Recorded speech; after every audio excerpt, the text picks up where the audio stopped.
respecto de la concentración mediática, bueno, proviene de una tendencia desde fines del siglo XIX, principio del siglo XX, cuando los medios de comunicación empiezan a adoptar una lógica más industrial y se empiezan a producir las primeras tendencias hacia oligopólicos en los mercados, hacia oligopolios privados en los mercados en los que cada empresa competía.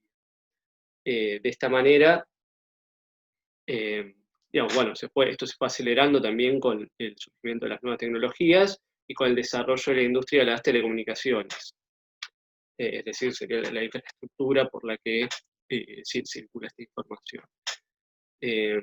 Bien, en los últimos años entonces se acelera aún más a partir de un proceso bastante complejo que empieza a combinar estos desarrollos tecnológicos y hacen el surgir de nuevos actores, de medios de comunicación como nuevos actores muy relevantes, donde convergen distintos, no solamente las tecnologías y demás, sino que empiezan a converger un montón de intereses y actividades económicas.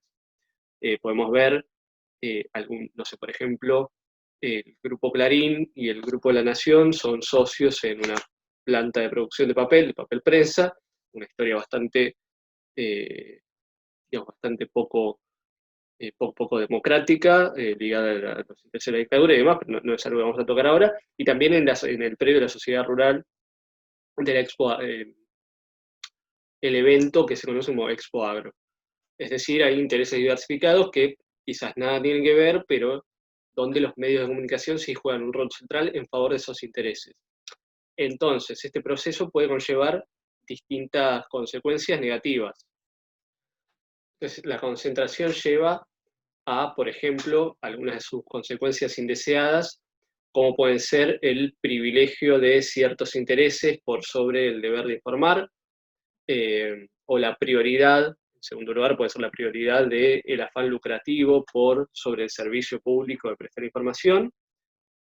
U otro suceso indeseable que se puede desencadenar es la obstaculización de la pluralidad de voces debido a que se sobre representan determinadas voces y se infrarrepresentan otras. Esto puede pasar, digamos, pasa todo el tiempo en los medios de comunicación, donde hay determinados voceros o determinadas clases sociales, si se quiere, que tienen más voz o que tienen más lugar en los medios que otras. Generalmente los medios se cuentan desde la perspectiva de determinado oyente. Esta es una de las esta es una de las consecuencias indeseables que mencionamos. Y es importante también, en cuanto a la concentración, y que no perdamos de vista que, digamos, desde el punto de vista del derecho a la comunicación, del derecho a la información, no alcanza solamente con terminar con las prácticas monopólicas, con las prácticas de concentración económica, sino que también es importante promover la pluralidad de voces y la libertad de expresión. Entonces, para esto también son necesarias políticas públicas. Bien, vamos a hablar ahora de los tipos de concentración mediática. Bueno, ¿qué tipos de comunicación, qué tipos de concentración conocemos? En la bibliografía van a ver que los distintos autores los clasifican de distintas maneras. Nosotros, en base a esas clasificaciones, tomamos algunas,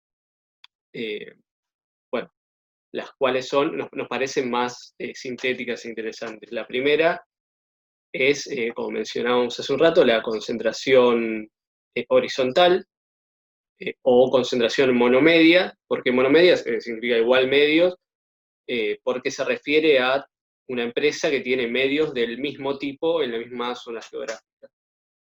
Es decir, por ejemplo, no sé, el grupo X tiene los tres de los 5 diarios de mayor tirada en la capital de Mendoza. Entonces tenés concentración del mercado, pero del mismo tipo de medios. Después tenemos el otro tipo de concentración, es la concentración, esta decíamos que era horizontal. Esta otra es la concentración vertical o integración. ¿Por qué? Porque es una empresa que tiene distintos eslabones o tiene distintos medios que forman parte de la cadena de producción, distribución y o soportes de la información. Es decir, por ejemplo, la empresa Y de Córdoba tiene un diario en papel y un programa de radio, una señal de radio.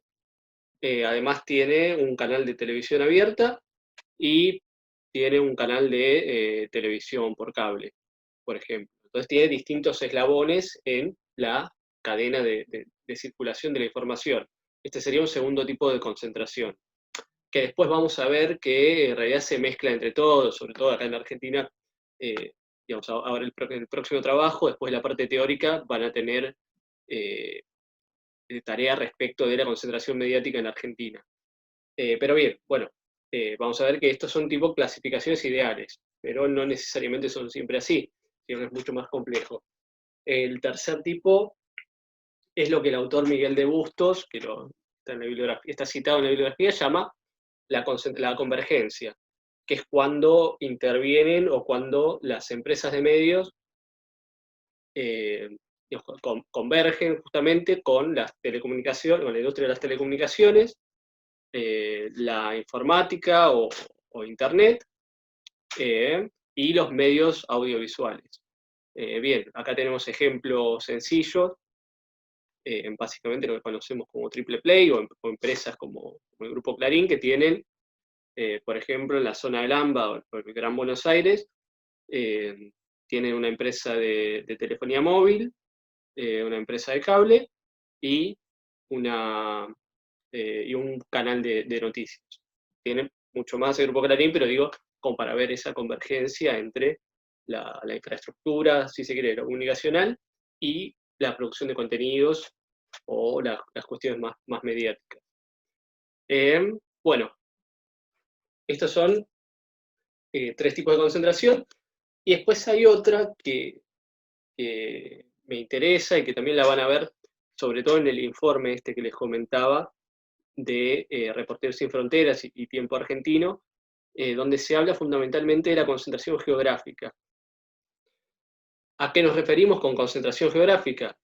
No tiene tanto que ver con la propiedad de los medios, sino más bien con su radicación. Es decir, en Argentina, por ejemplo, la mayor producción de contenido se da en una zona, producción de contenido para medios audiovisuales se da en una zona muy reducida, que es la zona del AMBA, del Gran Buenos Aires, de Capital y Gran Buenos Aires.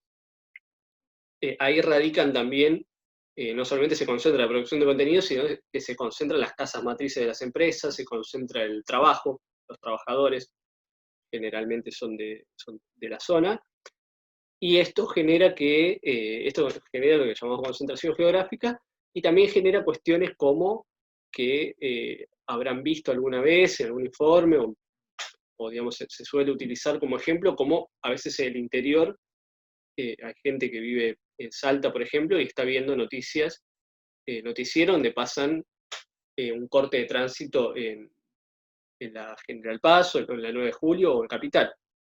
¿Qué lógica tiene eso? Ninguna.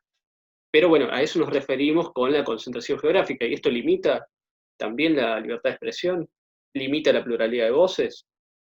Claramente sí, la gente que vive en Salta no tendría por qué estar escuchando esto. Pero lo consume porque es la única oferta que hay, porque hay un mercado concentrado geográficamente, además de distintos otros tipos de concentración que, como van a ver en el informe, es muy alta. Así que bueno, concluimos la clase acá, la parte teórica. Ahora van a pasar a la parte de producción, donde van a ver justamente, o les pido que lean este informe, acerca de la concentración mediática en Argentina. Es importante este tema porque, como les decía, estamos viendo al otro actor del tablero, y después nuevamente vamos a tener que retomar acerca de qué hace el Estado respecto a esto más adelante. Así que bueno, un gusto nuevamente compartir esta clase con ustedes.